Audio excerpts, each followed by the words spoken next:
My project's name was A Natural Disaster Reveals a Social Disaster.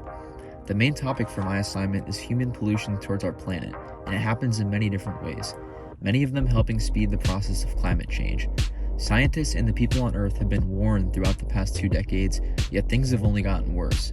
We have seen record high heat waves throughout 2020 as our average global temperature has risen continuously as the years go on thanks to greenhouse gases, which trap heat and prevent it from leaving Earth's atmosphere.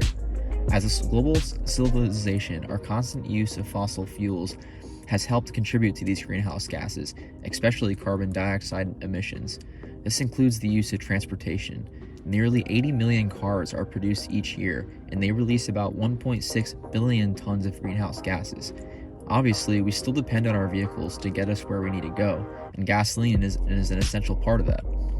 But electric cars have been an upcoming alternative thanks to Elon Musk.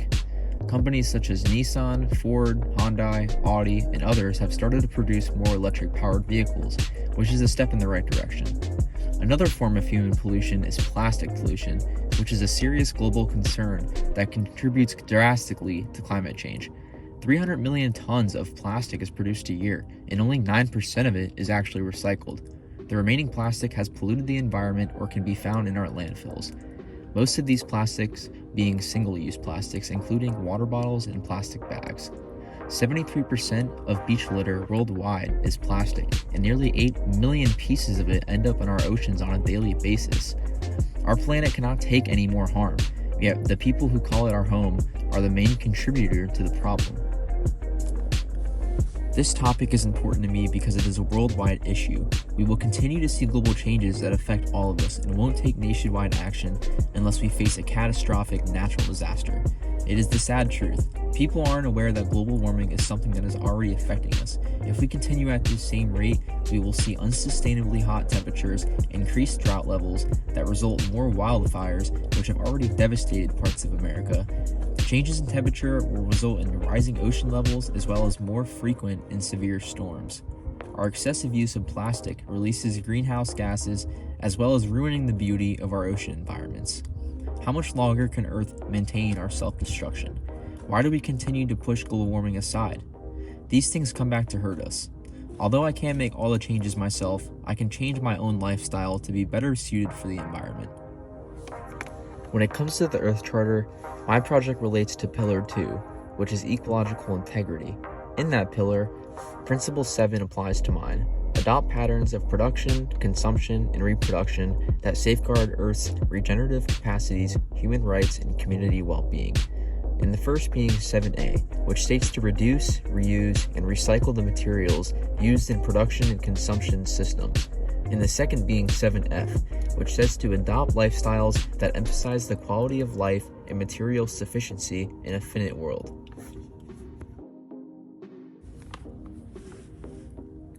The purpose for my project is to inform others how I've changed my day-to-day habits to live a more eco-friendly life. Before this project, I've never been someone that thinks about my actions or how those actions can have an effect on the environment. I've constantly went through plastic bags and single-use plastics with no regard. Water bottles have definitely been my biggest issue. I'd go grocery shopping about once every week or two and buy another 24-pack of water. And I drink a lot of water, so these bottles were just scattered everywhere and eventually being thrown right into the trash, which potentially ends up polluting our ocean environments. It's been a bad habit that I've been meaning to break.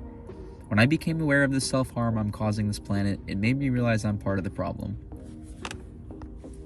For my project, I've decided to take the personal activism route to become a part of the solution. In doing this, I've started the process by setting up a recycling bin in my apartment, since we don't recycle and all of our trash goes to the same place, regardless if it's plastic or not. To add to my resolve, I've been collecting various single-use plastics from my restaurant when I see cups laying around the server station. We use these flimsy cups for kids. Most of the staff uses them for a quick sip, then either throws them away or leaves them around, and that's where I come in. I've collected 5 full bags of plastic during this project timeline, and I'd consider that a success. For another part of my personal activism, I've decided to ride my bike to work for a week instead of burning fossil fuels. Even if it's in a small form, every amount of carbon dioxide from those 7 drives will prevent it from contributing to global warming. For my project implementation and goal line, for For the first 3 weeks of my project plan, I decided to live normally before altering my lifestyle and seeing the difference. The first bag collected was 6 days after the start, that contained 19 bottles and 16 plastic bags. The following week, I started adding collected plastic for my restaurant as well. Week 2 included a whopping 24 bottles as well as 9 plastic bags. During the third week, another bag filled up quicker than expected since we had a small party. I ended up taking that bag out on Thursday of that week, which held 18 bottles, 4 of which being jugs. By the 10th of October, which was when our first progress report was due, I had 4 bags of plastic, which accumulated up to over 100 plastic bottles as well as 27 plastic bags. I was surprised to see how much we went through, and it was alarming to know that this is how we've been living for the past year. Through week 4 and beyond, I expressed to my roommates of the noticeable change I'm trying to create. Through the next 2.5 weeks, I only collected a single bag on the 19th of October, with 14 bottles altogether, the rest being paper plastics. It was a successful difference to start. I also had yet to collect another bag since the 19th of October. Creating and keeping track of this project has shown that I had an impact on both the environment as well as my own self-conscience. As I mentioned before, I used to constantly go through plastic. I learned different ways to reduce that number, the first being the things I buy. First, I switched to gallon jugs instead of bottles, which lasted me months. I've been bringing my own cup to work instead of abusing the plastics we have there. At Publix, I've been using paper bags instead of plastic. It's the little things that make a difference, and it clearly did for me, as I went from over 100 plastics in a month to just 29 the following. For the 7 days of riding my bike, I would have went through 16 miles of gas, which is actually 6,464 grams of carbon dioxide, saved from being leaked into our atmosphere, just for something as simple as riding my bike. I came into this class not knowing what to expect. I had no courtesy of the environment or what I was doing to harm it. Taking part in this project has opened my eyes. All of the strategic alternatives I've been using to reduce plastic use will stick. I'll continue to manage my plastic and look out for the environment and encourage others to do the same. My overall goal was to better my own ecological footprint, to help prevent global warming even on a small scale, and I think I've succeeded in doing that. Unfortunately, I can't prevent it alone.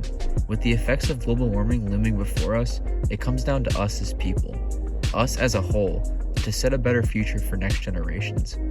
We're responsible, so let's clean up our mistakes.